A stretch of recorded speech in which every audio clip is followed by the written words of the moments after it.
We are very excited and grateful to have Rahima Schmall with us today. Rahima Schmall is a psychologist, registered nurse, and master healer and teacher in the Sufi tradition. She met Sidi Muhamad al Jamal in 1998 and under his direction moved to The Land, a Sufi Retreat Center in California, where she held the zawiyyah and later became the director for the Healing Intensive, a program of Shadhiliyya Sufi Communities. She was one of the founding faculty of the University of Spiritual Healing and Sufism, developing and teaching the Sufi healing and counseling major. Rahima currently lives in Santa Fe, New Mexico, where she leads dhikr, provides a zawiyyah, and does Sufi healing with people all over the world.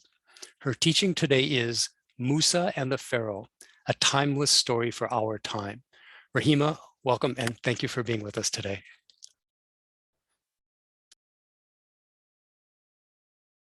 There it is. Thank you, and thank you for inviting me. I have to say, I always get nervous before I teach.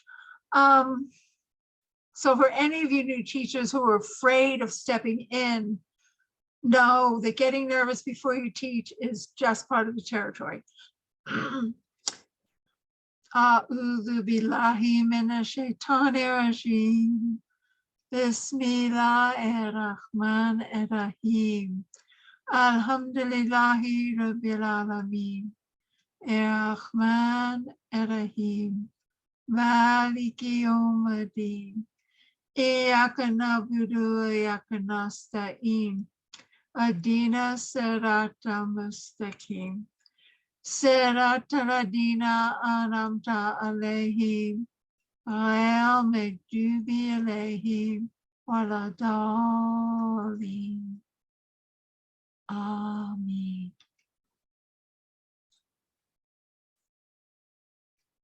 La ilaha illallah.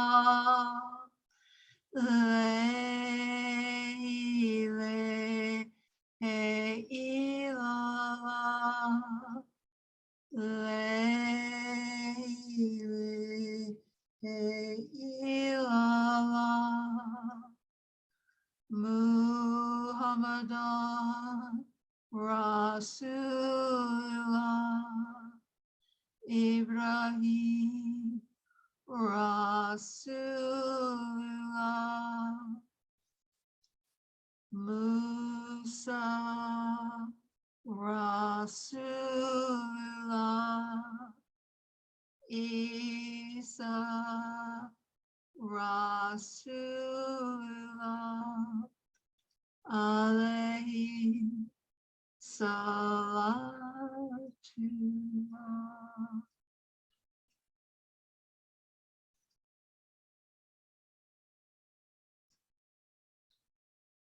So welcome everyone. There are many faces here who are familiar and others who I don't know, and I'll be glad to get to know. And I decided, even though I know over the years there have been many teachings again and again on the Prophet Musa alayhi salam, he is written about in the Quran. The story of the Pharaoh and Musa is told over and over and over and over again in the Quran. And it's timeless because it's something that happens over and over again in our dunya world. And it's guidance for how to work with it and how to look at it. And as I was looking through some of Sidi's books, I'm going to be reading some from the Resolute Prophets and Stories of the Prophets. I came across another section which I also want to emphasize about, what happened in the days prior to the coming of Musa.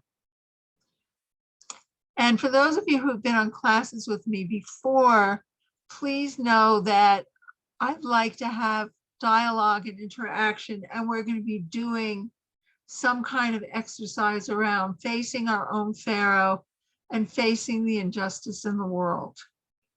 So that's going to be an important part. I'm going to read some from the book, but I just wanted to outline it. So I'm sure you're all familiar, you know, in the time of Egypt, the Jews had come, or you might actually say Hanafi, the people who believed in one God. They weren't quite even Jews then, came to the land of Egypt under Yusuf, the prophet Yusuf. And he prophesied that the rulers of Egypt would get more hostile and more cruel. And then eventually there would be another prophet, Musa, who would come to lead them to freedom. And the story of Musa and the Pharaoh is so, and I will read some of this, but I'm just going to tell it quickly first. So the Pharaoh knew this prophecy. And so I just love seeing these faces pop up as I'm talking. People I know, woo! The Pharaoh knew of the prophecy of the coming of a prophet who would free the people from enslavement. And so the Pharaoh became more and more cruel. You know, he enslaved the people, and he went and he killed the firstborn son of all the Jewish families.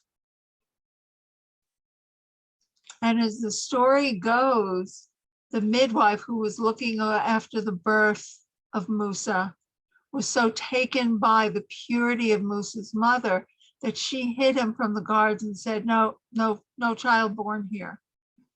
Musa then was put in a basket, sent down the river, and raised in the Pharaoh's household. Later left, but then came back to really face the Pharaoh and face the untruths. And in the story, you know, he says to the Pharaoh, you know, I am from the Lord of the worlds. I am from the one God. You know, you need to believe. And the Pharaoh goes, that's ridiculous. I'm God, you know, and so challenges Pharaoh to a duel, dueling magicians, and calls all the magicians of the kingdom, and they throw down their staffs and create illusion of snakes. And then Musa throws down his staff, which swallows up the illusions. So there are a couple of pieces in this that are important, and I will do some reading of it. Is first of all, that the truth will swallow up illusion. And shirk, the biggest sin that we can create, is basically making multiple gods or thinking of ourselves as gods.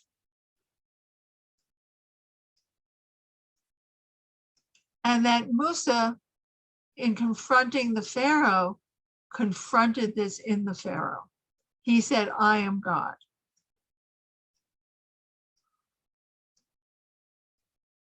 And I wanted to do the teaching today because of all the things that are going on in the world, you know, and some of it is how do we make sense of it? And some of the leaders who are basically saying, you know, believe in me and follow me, and are twisting truth. But when we go inside and we really call on Allah and stay with Allah, we can know what the truth is, and that will always win. And peace and mercy will always win.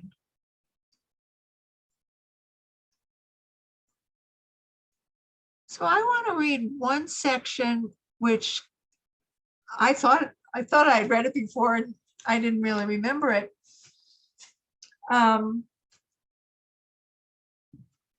Where is it?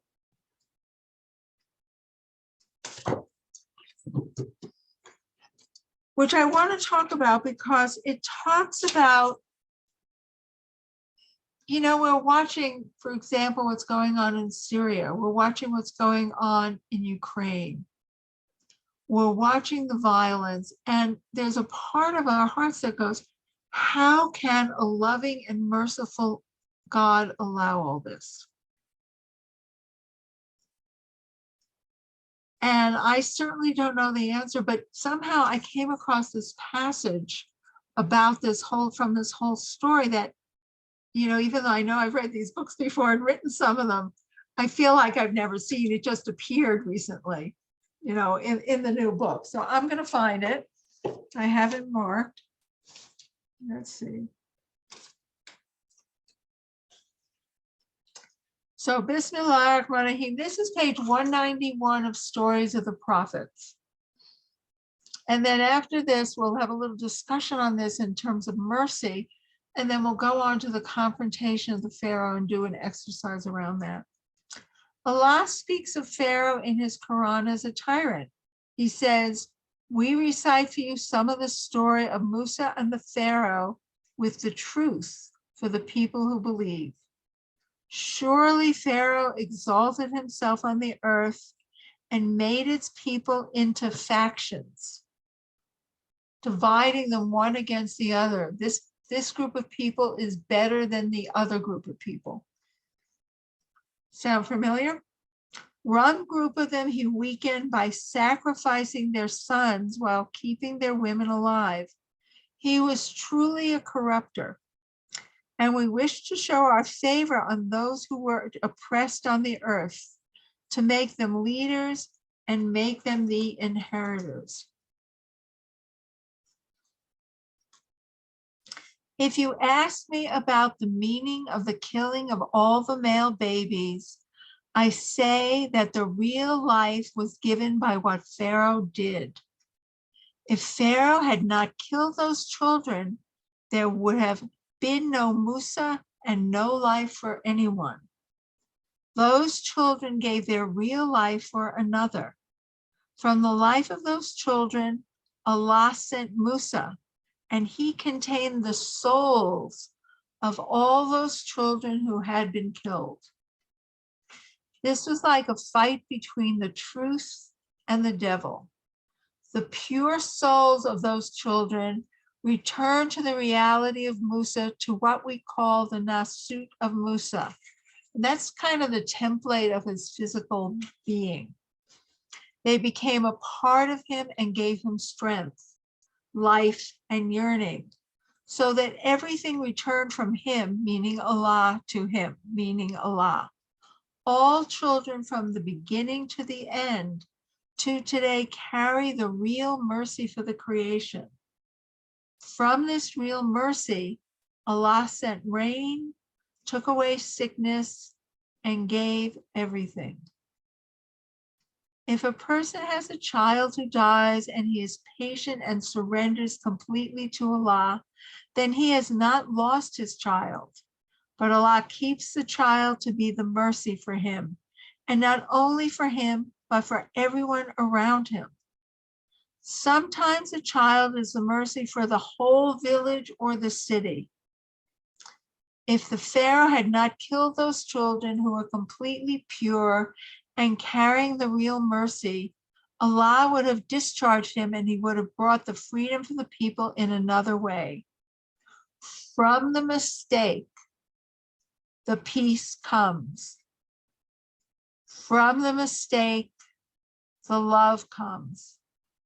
I mean, behind the mistake, you see the peace and the love. Pharaoh lies, kills, and forbids food to those who are hungry. But through and behind these things, Allah makes what he wants. He made something very strong for Pharaoh and his people, but it doesn't mean that he left them.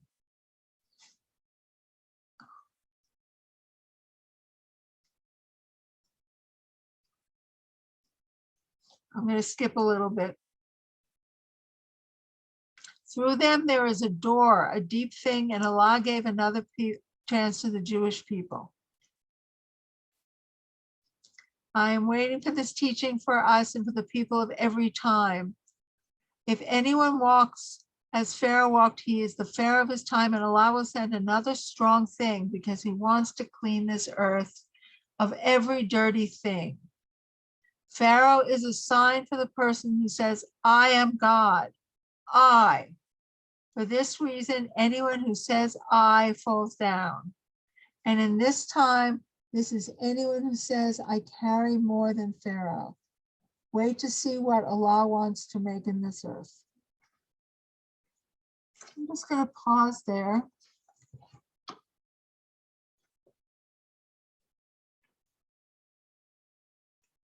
Again, this is something that, I found when I was rereading it very interesting. When we look at some of the tragedies that are happening in the world, we ask ourselves, how do we have a loving and merciful God when these horrific things happen? But as Sidi says over and over again in his books, and one of the chapters that I love quoting is Ali Claus from Music of the Soul. It's through the doorway of our mistake that we find the peace. It's through the doorway of our mistake that we find Allah, that we go home to Allah. And so by extension of that, it's through the doorway of the mistakes that are happening in the world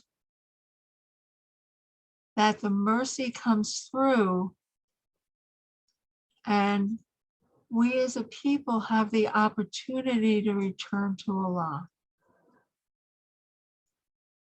I just want to pause there for any kind of discussion or questions, because I think it's a strong thing to take in when he says the killing of those babies was a mercy, that they came into the being of Musa, their innocence, their mercy, their love, came in and allowed what then happened to happen. It's a hard thing to wrap our minds around.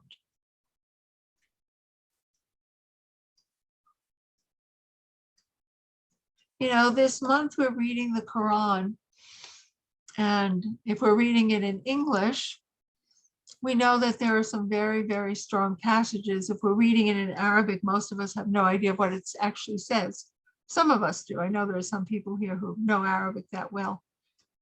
And I've been told that if you're reading the Quran and you don't find the mercy, you haven't gone deep enough. And I feel like in what Sidi is saying here, when he's talking about the Pharaoh and what happened in Egypt and the killing of these children, he's pointing us to not stopping with an outer picture. It's certainly not to applaud these things.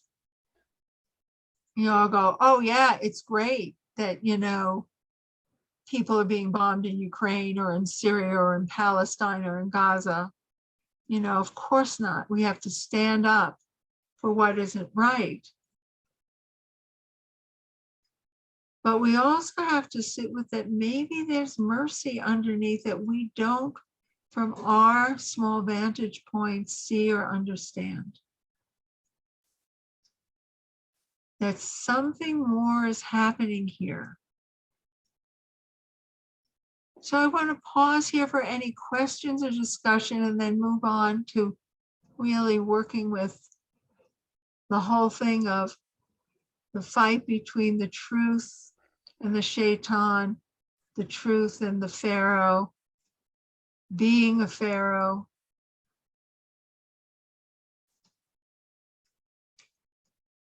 So I'm wondering, you can raise your hand or just speak out, or I can't see everyone, but if you raise your hand, I think you go to the top of the screen. Yeah, If so you raise your hand, if you want to raise your reactions. hand, that's fine. Or if you just want to unmute yourself and speak, that's okay also. So That would be great too. whatever you guys want to do.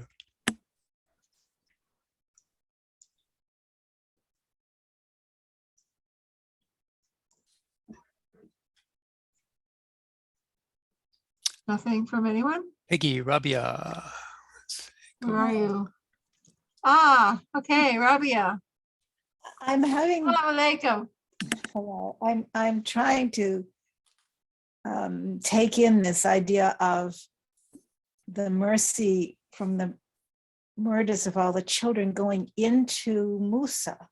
Is this Yeah. something he was aware of? And what does it, you don't understand it. Maybe it's a pretty hard concept.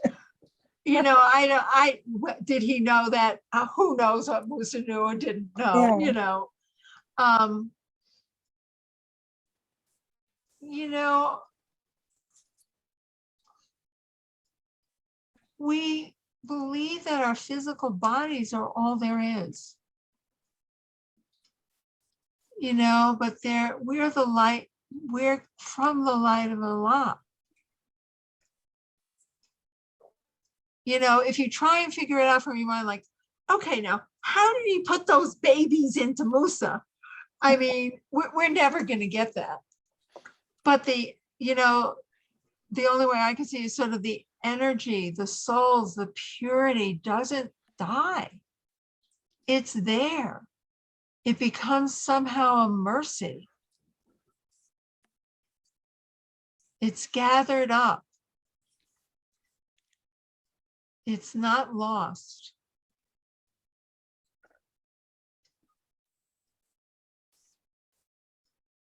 And for me, you know, rather than trying to, like, you know, again, figure out how did he do that,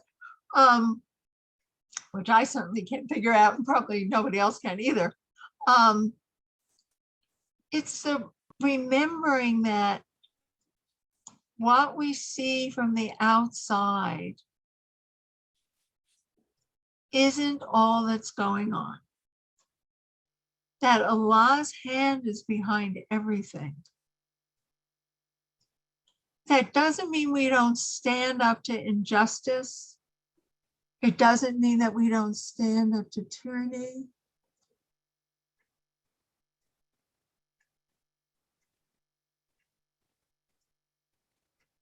You know, it's said that my mercy, okay, the Lord supersedes my wrath. You know, it's like I've written on myself mercy, Rahman and Rahim.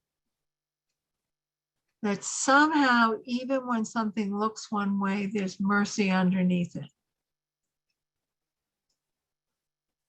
It's not that Allah is one place and not in another. Does that help at all, Rabia? Yes, I keep thinking about Ukraine and I mean, in a way you can see the mercy that's coming from, it's just opening our hearts so much, watching all the people suffering and other people helping them, and I feel I can see it in that place. I think what was kind of niggling at me a little was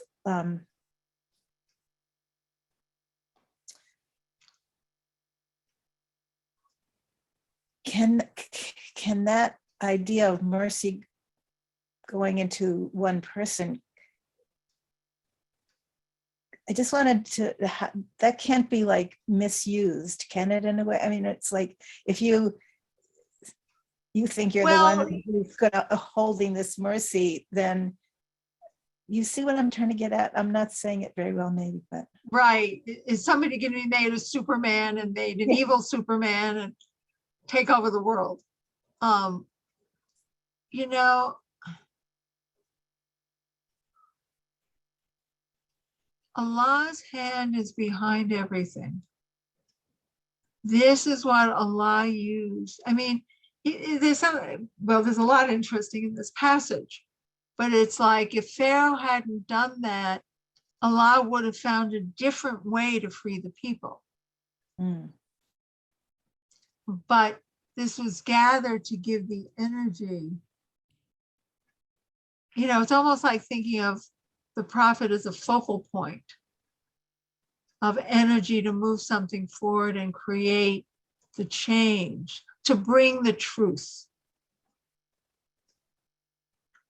The truth that you don't put one people above another, that you don't proclaim yourself as God.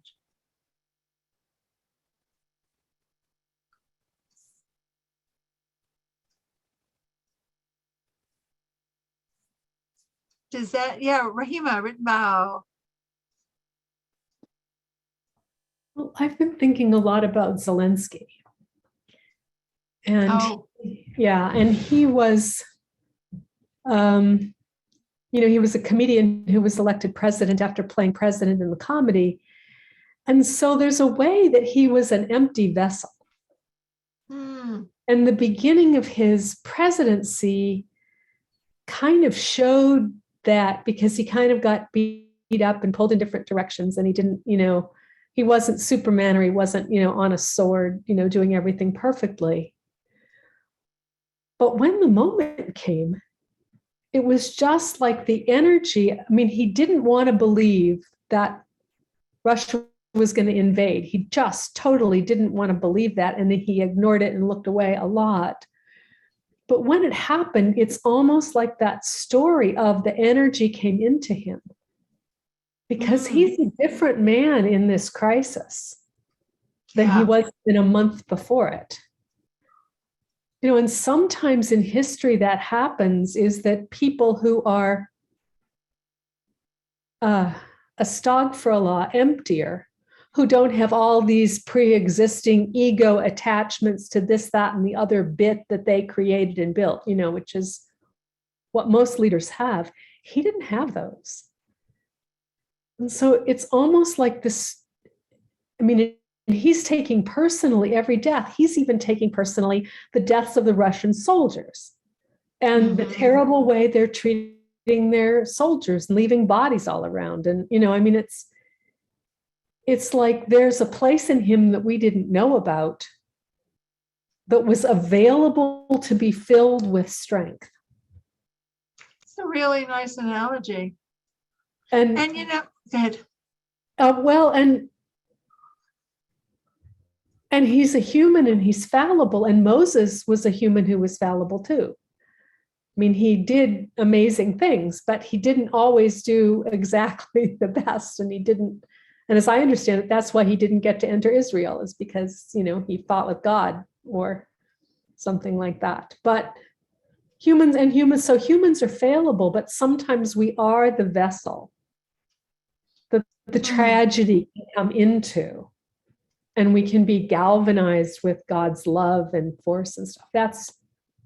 And a baby is that same emptiness. That was sort of the emptiness of Zelensky, astagfirullah, was when you think of all the politicians around the world, he was not nearly as filled up as most of them.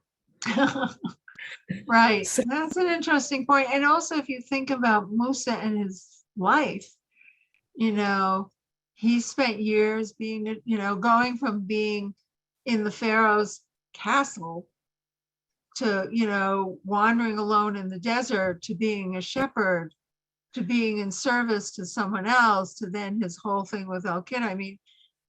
He didn't just appear, he gained his wisdom a lot, Allah chooses who he chooses. Yeah. But, he went through trials. It was a long process. It was a long process, right?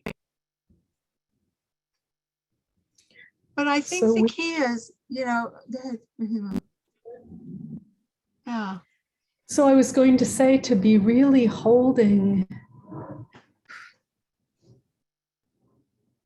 Zelensky and that whole situation in the mercy, in the deep mercy, because he's going to have to make human decisions in what is an almost apocalyptic event. Yeah. And there's going to be back and forth, but yeah, mercy. Alhamdulillah, that's all.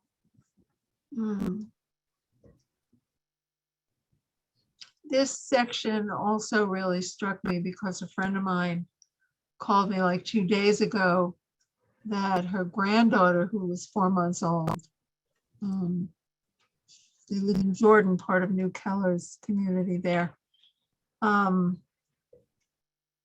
basically was from a bad accident, was on life support in the hospital, was probably going to die. And I was like, wow, we think of the death of a I mean, it's a tragedy. It is. I mean, you know, there's no two ways around that, but it's like, how might the death of this child be some kind of mercy for the family or the village or the community? You know, it's like, we can't wrap our heads around it. You know, that there's a way that Allah's mercy works that we can't understand from ourselves, from our human perspective. Walid? Salaam alaikum. Alaikum assalam wa rahmatullahi wa barakatuh. I just want to comment about the last topic. We don't have the full picture. Right. Allah only have the full picture. And this is exactly why Allah mentioned in the Holy Quran the story of the Prophet Moses, peace be upon him, with the Prophet Khidr, peace be upon him. Especially that Khidr killed a child. And it was an act of mercy. Because all the scenarios, I choose to say it this way, all the scenarios, all the field of possibilities, whether it's going to happen or not going to happen, is known already by Allah. So if we're going to move the right way, He knows exactly what are the consequences that's going to happen in the right way. If we're going to move the left way, or even if we're not going to move, all the scenarios, all the possibilities are already known by Allah. So Allah the Merciful always chooses the best for us in ways that we don't even know how, with our limited awareness and limited consciousness. Yes, thank you. Yeah. So subhanallah, you know, what's happening is definitely there's a wisdom behind it.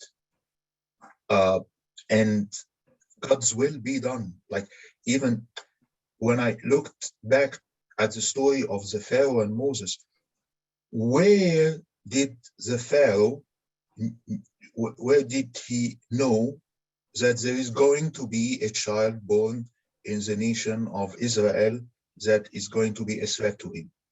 How did he know about it? And even that he tried to kill every single newly born baby from this nation, still the original plan of Allah remained intact. Nobody ever managed to touch Moses, peace be upon him. So God's will be done. And all I can say is, that's right. Yeah. So, thank you. Most welcome. So, you know, and even though, as was just said, you know, Allah knows all the possibilities and His hand is behind it, it doesn't mean we just sit back and not say, you know, say something to tyranny. And one of the ways to do that is to look at the Pharaoh in our own selves. Look at the places in ourselves where we say that we're God, or we make, well, you know, one of the things in that passage was, anyone who says I, well, we all say I, it's part of our language. But, you know, it's like, where are we holding that in ourselves? Because the Pharaoh isn't separate than us. Putin isn't separate than us. And it's only when we can clean those places in ourselves that we make a difference to the collective. You know, it is important to stand up. I was very involved, you know, in the anti-Vietnam War era protests and stuff like that. And I'm glad I was. you know, the war was wrong, we had to stop it, end of story. But if I look back on my 20-year-old self who had no Sufi teachings, there was so much for me and others that was fueled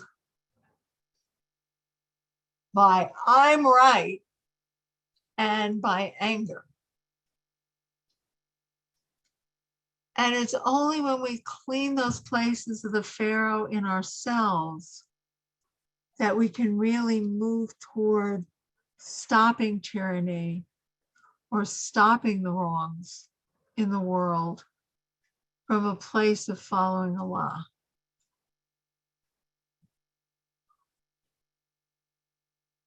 So rather than read this other section, because I'm pretty sure that most everyone knows the story, I want you to take a moment and just going inside, Bismillah ar-Rahman ar-Rahim.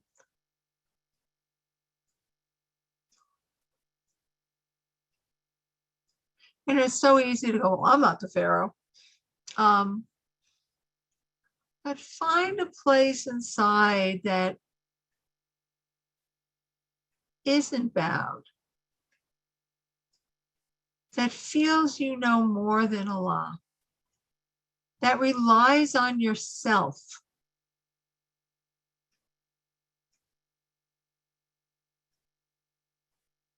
Just find one place. It could be big, it could be tiny.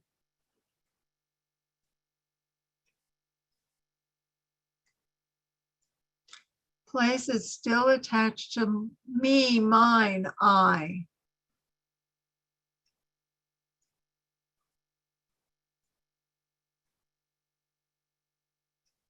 And as you're looking at this, you know, feel what it does to your heart. If you would exaggerate it, if you really stand strong,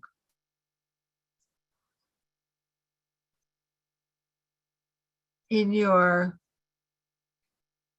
me, mine, I, notice what it does to your heart center.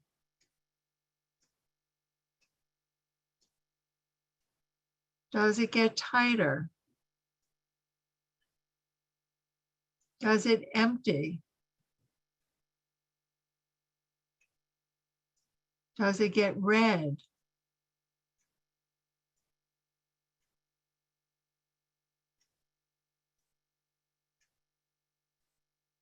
And then take a moment and drop a little deeper.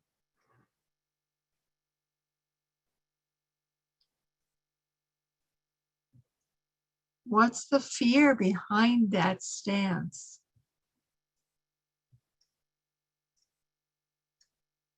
If I'm God, if I'm me, I can control my world.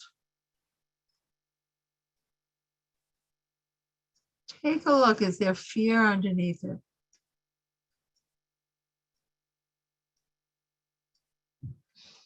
Is there arrogance, or the flip side, which is I'm not good enough?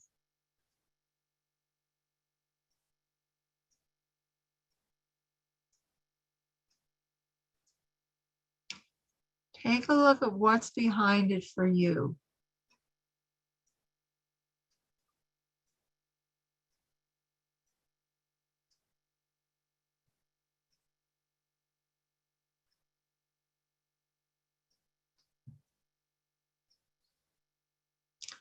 Let's call on the spirit of the prophet Musa.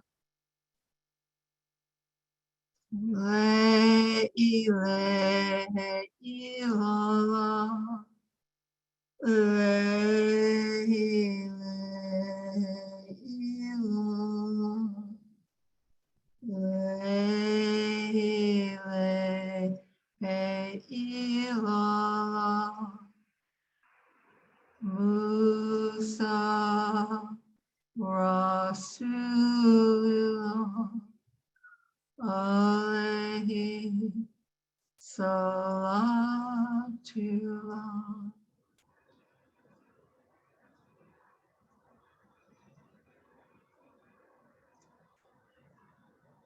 And then if you're willing, just kind of throw down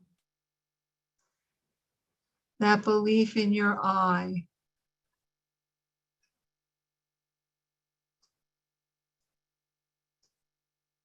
Feeling that you're great or better than is a form of arrogance and I. But feeling that you're no good or not good enough, or you hold on to the story of, yeah, it's always going to be bad, and I'm not that good. That's also a form of arrogance.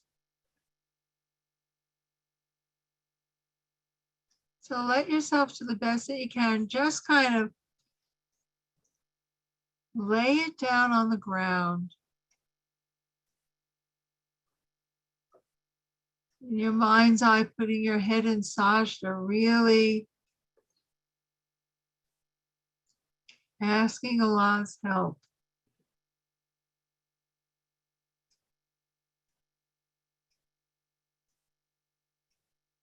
And just like in the story of Musa and the Pharaoh, Musa throwing down his staff, the staff of truth, and letting the truth gobble up the falsehoods.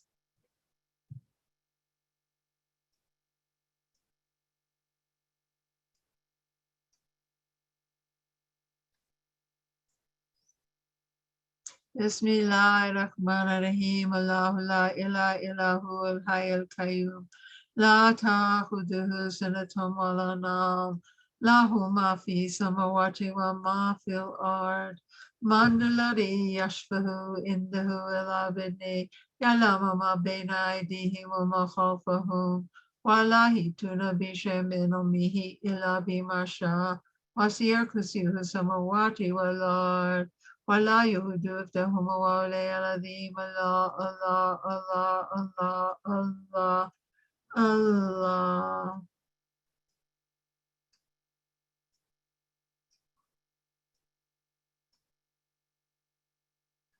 Notice what changes in your heart if you lay these untruths down, this attachment to I. Notice whatever places in you might feel scared. Who am I if I don't have this I?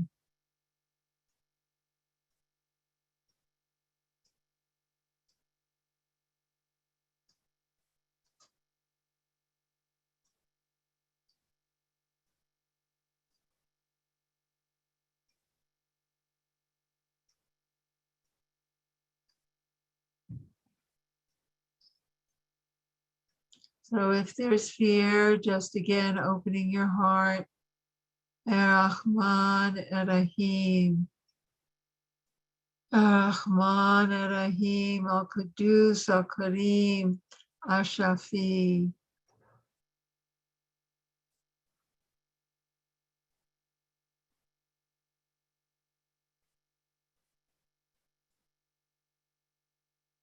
Bismillahi Akikami Mafi Kishrianta Shafi Shifa Ulatrika Sakama Bismillahi Awalihi Rakadihi. So I'm just going to pause there. I know that was short.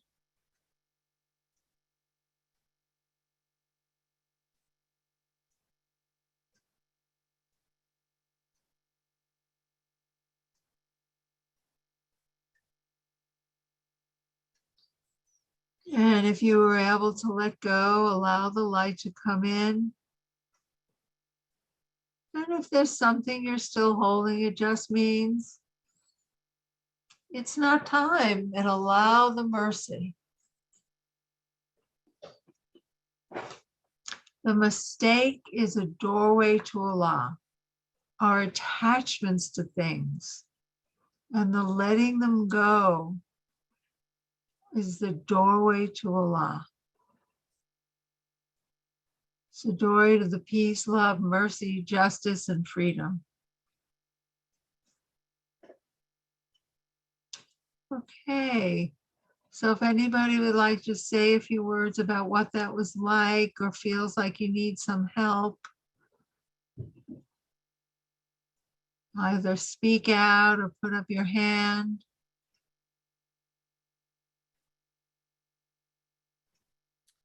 Hi, Rahima. I have a question. This is Cynthia Marie, and I am utterly confused. I'm grateful for the teaching. Fear and confusion still remains there. I have the story of the midwife who made a major difference for Musa to be born, the children that were sacrificed in the arrogance of the Pharaoh. And I'm really trying to make sense of, okay, someone took a right action. The midwife took a right action. And for myself, and this is where I guess I'm into trouble, the I won't release itself because I'm trying to say, what right action am I to take in taking this all in? Does that make sense at all? That makes a lot of sense. So the reason it's hard to know what the right action is because of the I. You know, when we bow to Allah, we're moved toward right action. When we try and figure it out, we're lost. So, you know, I know you're really new to this path, Cynthia. So just for a moment, let your mind relax. I'm just going to put my hand on your forehead. Just let your mind relax and drop into your heart.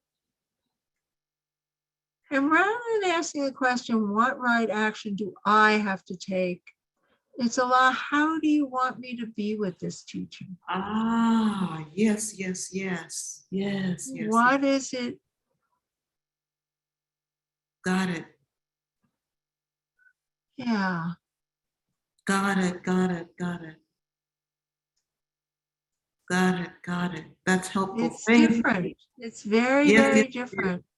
Very different. Thank you. Thank you very, very much. Nice to see you, beloved. Thank you. Anybody else either struggling with this or something you want to report as coming in or say about any of this? Yasmin.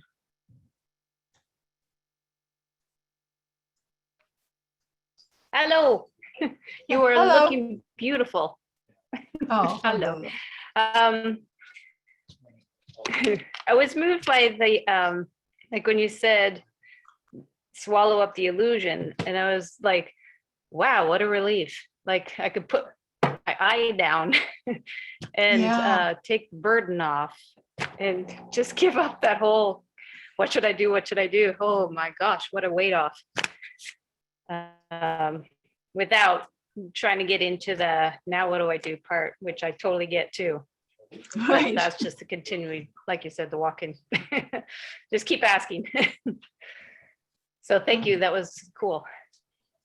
Oh, alhamdulillah. I'm glad it was helpful.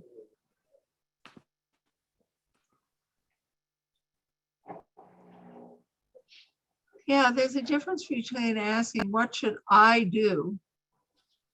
And my beloved Lord, I'm going to put down I'm going to go into prayer for you and allow you to move me and show me and teach me.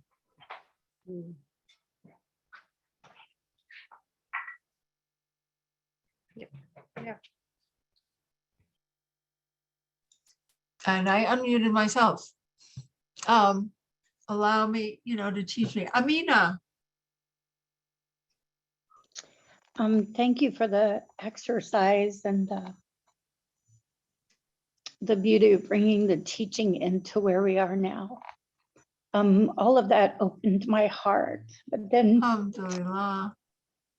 when we went into the exercise, I realized there's a part of my life that I think I have to do by myself. And so I haven't been able to let God into that place. I was a teacher for many years and I loved working with children. And I fell in the classroom and broke both my knees at the same time. Ow. And my life, of course, came to a crashing stop, which it needed to, and it began the journey of You're not coming across quite clearly. You're bubbly.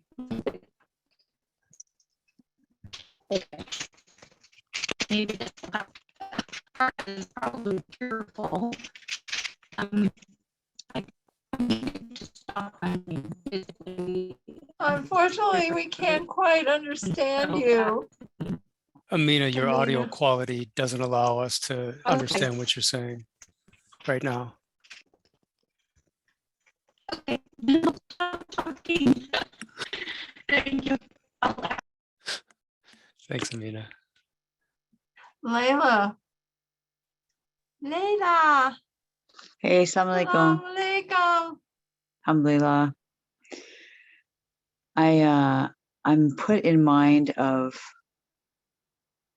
what can bring me to really put my head down to Allah subhanahu wa ta'ala, and that is to be absolutely up against the wall. I was just thinking of a time, for example, when my mom was in the hospital and the situation wasn't resolving, and I had two rescue dogs with me while I was staying in her small apartment, and the doctors were, one doctor was saying one thing, one was saying it. I mean, I was exhausted. It was like shoveling against the tide. And finally, you can see I'm speechless. I just couldn't, I didn't know I was going to keep doing what I was doing. And I just put my head down. I just said, my beloved Lord, either resolve the situation or give me more strength. I'm out of resources. And then I walked into the hospital an hour later, and her doctor said, well, we're sending her home. But it's like, and it reminds me, there's a line in Hizbul Bar, the Litany of the Earth. It says, do not deprive us of your mercy by our constantly asking you. You are powerful over all things. And then it says, oh, relentless smasher. Person addresses Allah as, oh, relentless smasher. I know there are plenty of times in my life I would not put my head down if I hadn't met the relentless smasher. It's not pretty, but that's the sorry truth. So sometimes humanity needs the relentless smasher. It's the mercies behind it. So that's what comes up for me. Story. Alhamdulillah. Yeah, the relentless smasher. I think the important thing is, in remembering that, Tanaka, oh, everything's fine because Allah's mercy is behind it, not to get Pollyanna about the hard things that are going on. But to somehow go deep enough to trust in Allah.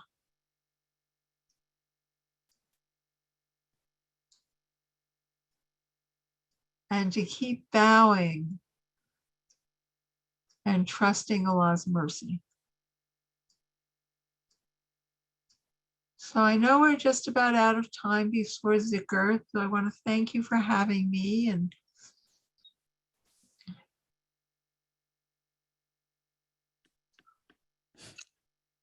so I'll end with the Fatiha.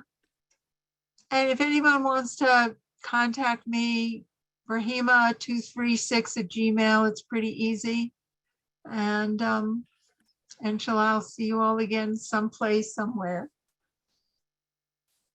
And I'm so excited that Sufi Center, Minnesota is going to open again. Woohoo! So are we. Yes. A'udhu billahi minash shaitanir rajim. Bismillahir rahmanir rahim. Alhamdulillahi rabbil alamin. Ar-Rahman ar-Rahim. Maliki yawmiddin. Iyyaka na'budu wa iyyaka nasta'in. Ihdina siratal mustaqim. Siratal ladina an'amta alaihim ghayril maghdubi alaihim waladdallin.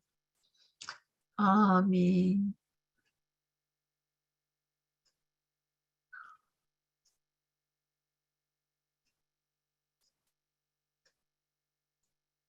Alhamdulillah, and thank you, Minnesota, for putting this series on. It's really such a service.